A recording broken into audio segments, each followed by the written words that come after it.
नमस्कार, मैं हूं दीप्ति यादव और आप देख रहे हैं हमारा यूट्यूब चैनल इंडिपेंडेंट न्यूज। एक ऐसा देश जो कि बाहर से युद्ध लड़ रहा है और अंदर से अपने ही लोगों पर कड़ी नजर रखे हुए है। ये कहानी है ईरान की, जहां बॉम्ब गिर रहे हैं लेकिन सड़कों पर सन्नाटा है। एक तरफ यूनाइटेड स्टेट्स और इजराइल के हमले और दूसरी तरफ अपने ही लोगों पर सख्त नियंत्रण। आप सोच रहे होंगे, जब लोग नाराज हैं तो फिर विरोध क्यों नहीं हो रहा। चलिए इस पूरे चैप्टर को आज समझने की कोशिश करते हैं। जनवरी में जब सरकार के खिलाफ आवाज उठी तो उसे इतनी सख्ती के साथ कुचला गया कि आज डर गुस्से से बड़ा हो गया है।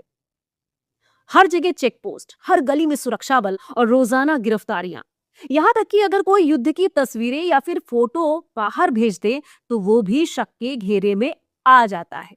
इंटरनेट लगभग बंद, मतलब लोग न जुड़ सकते हैं ना संगठित हो सकते हैं। लेकिन कहानी सिर्फ डर की नहीं है, रणनीति की भी है। ईरान सरकार लड़ाई को सरकार बनाम जनता नहीं बल्कि देश बनाम दुश्मन बता रही है।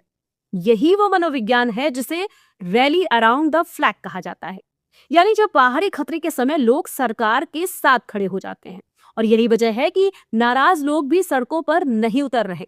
अब सवाल कि इतने हमलों के बावजूद सत्ता क्यों नहीं हिल रही? क्योंकि इस्लामिक रिवोल्यूशनरी गार्ड कॉर्प्स जैसी ताकतवर संस्थान सरकार की सिस्टम के रीढ़ बने हैं। ईरान की सत्ता किसी एक नेता पर नहीं टिकी बल्कि कई शक्तिशाली संस्थाओं के नेटवर्क पर खड़ी है।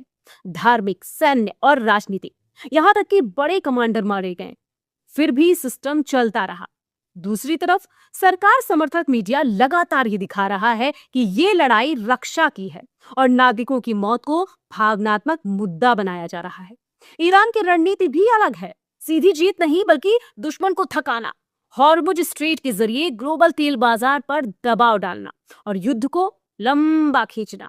यानी यहाँ जीत का मतलब है सत्ता का बचा रहना, लेकिन कहानी का दूसरा पहलू भी है। अंदर असंतोष है पर कोई मजबूत विपक्ष नहीं। नेता या तो जेल में है या फिर देश के बाहर। और इतिहास कहता है कि सिर्फ गुस्से से सत्ता नहीं बदलती, उसके लिए संगठन और नेतृत्व चाहिए। और अगर सिस्टम अचानक गिर भी जाए तो क्या होगा?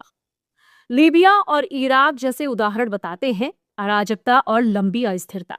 फिलहाल ईरान टिक रहा है, लेकिन सवाल अभी भी बाकी है। क्या ये सख्त नियंत्रण भविष्य में फट सकता है, या फिर ईरान इसी तरीके से दबाव और ताकत के बीच संतुलन बनाकर आगे बढ़ता रहेगा? क्योंकि असली जंग सिर्फ सरहद पर नहीं, सड़कों पर भी लड़ी जा रही है।